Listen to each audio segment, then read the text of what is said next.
What are we supposed to look at? Tonight are the first Republican debates. Not everybody's in it, but what are we going to look at? Sue, you've been participating in these for years. What do you think? I think people are going to see, they're going to be able to evaluate the B-level candidates. B-level These are B-level people. They are not A-level. Tim Pawlenty of the whole crowd may show something that people don't know that he has.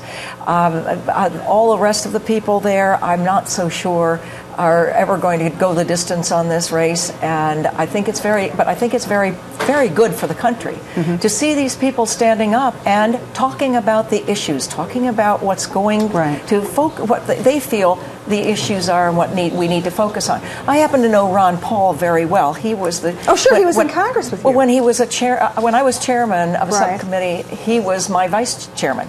So we got to know each other fairly well, and his issues are going to be fairly stable.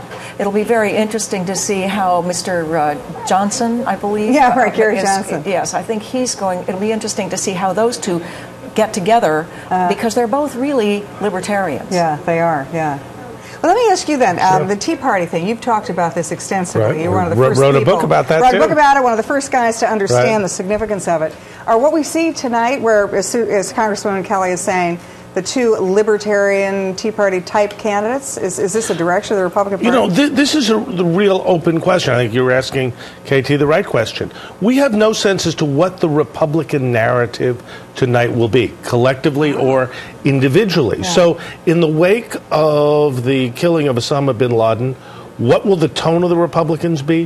What issues will they emphasize? How much deference will they pay to the Tea Party? And what will be the narrative about not only America, but about the direction it needs to take in the future? All questions that need to be answered.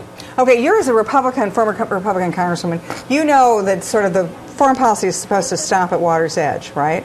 It rarely does. Now, tonight, what are we going to see from those congressmen? Are they going to say, great, Osama bin Laden is dead, President Obama did a great move, or are they going to be critical?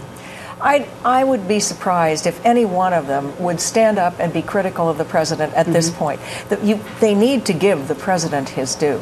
Right. He made a tough decision, and that kind of thing would be, I believe, a detriment to not only the candidate themselves, but also to the Republican Party. It would look cheap. Yes, exactly. Yeah. Okay, Doug? Well, you know, Sue raises a very good point, which is on foreign policy, absolutely you don't want to criticize the president. But I'd say given the influence of the Tea Party, as you were pointing out before, it would be almost unrealistic to expect that in the first Republican presidential debate that there would be no effort to distinguish the Republican Party generally and the individual candidates who are appearing specifically from the president's economic policies, which to Republican primary voters are an absolute unmitigated disaster.